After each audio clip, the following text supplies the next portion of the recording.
I asked myself a question. At the end of my life, am I going to say, boy, I wish I would have? And can I live with myself if I don't do this? And the answer was no.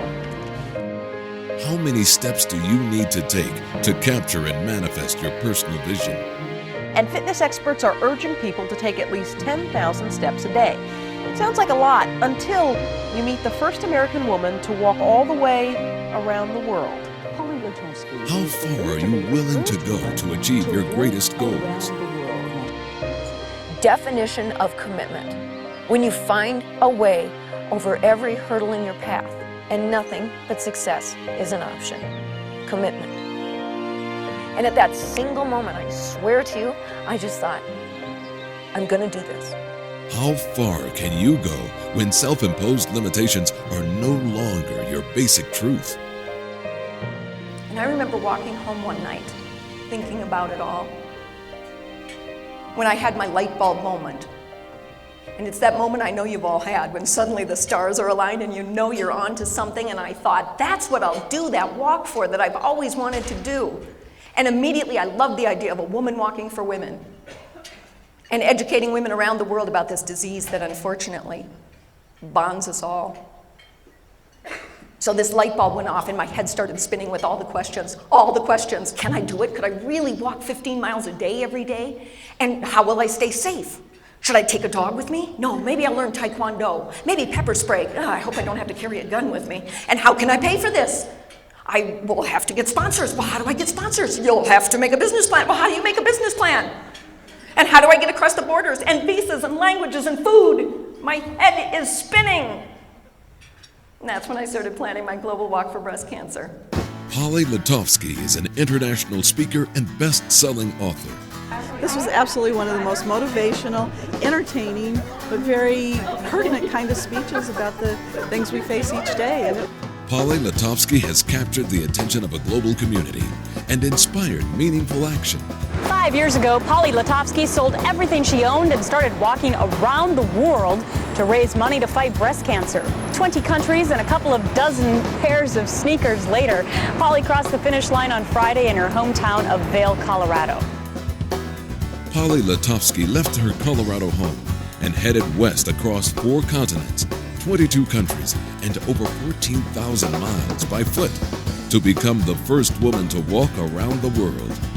Through her unprecedented journey in global collaboration, Polly helped raise over $250,000 for global awareness of breast cancer. I was 4 miles into my big worldwide journey, and I ran into these 2 fishermen on the Gore Creek right outside Vail, if you know it. And they went, "You're walking around the world? That's fantastic. When did you leave?"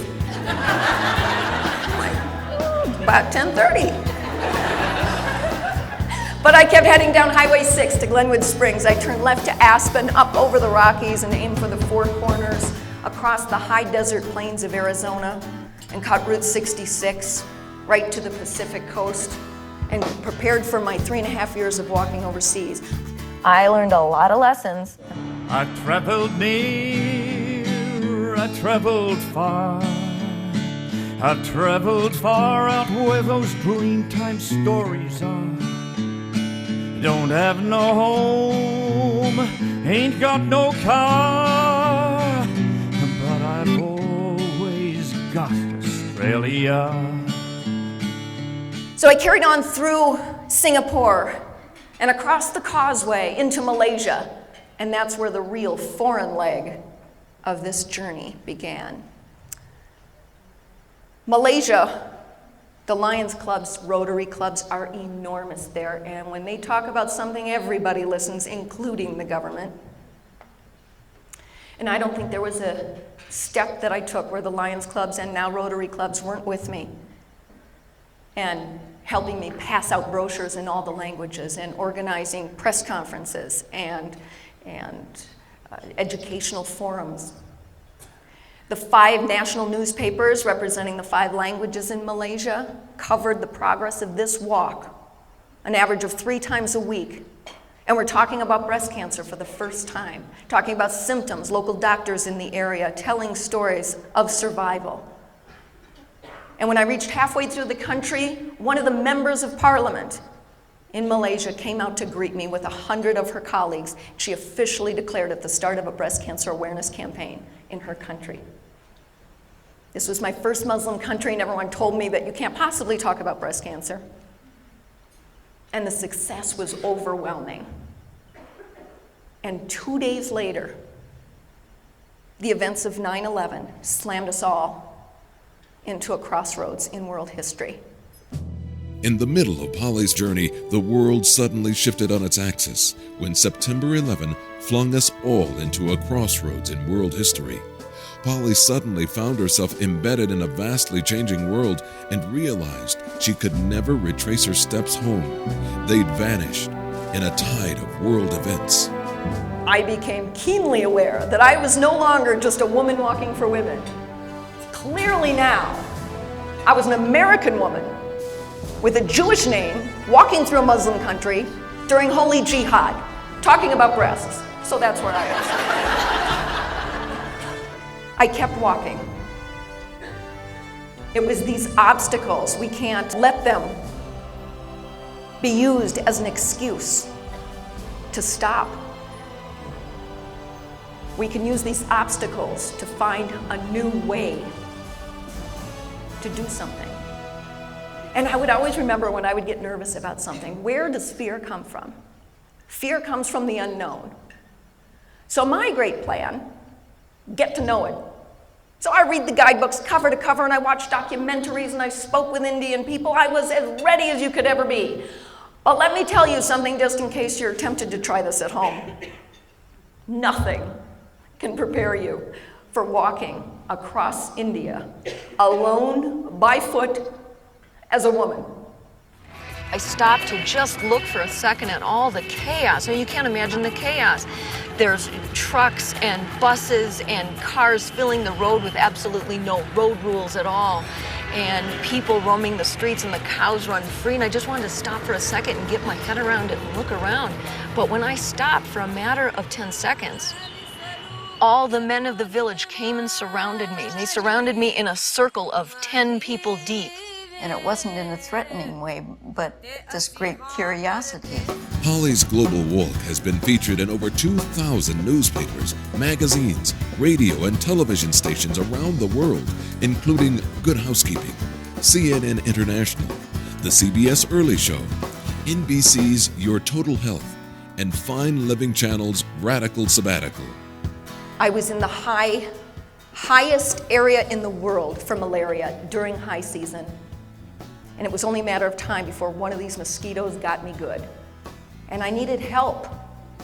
But I was in the central tribal regions of India. Who can I get help from? So I was pressed for time. I was short on resources. And I had a big, big challenge ahead of me. Sound like your job some days? But again, we cannot use these excuses to stop. We have to take these obstacles and use them as opportunities to find a new way. Polly's inspiring keynote personifies the spirit of commitment and perseverance, compelling your audience to take on life's biggest challenges, one step at a time, little steps, big feet. I carried on through Northern Ireland and the Republic of Ireland. Emotionally, I just was spent. I just really wanted to go home. But I was really nervous to go home too, because what if all these things that people had been saying about Americans in my country since 9/11 were true?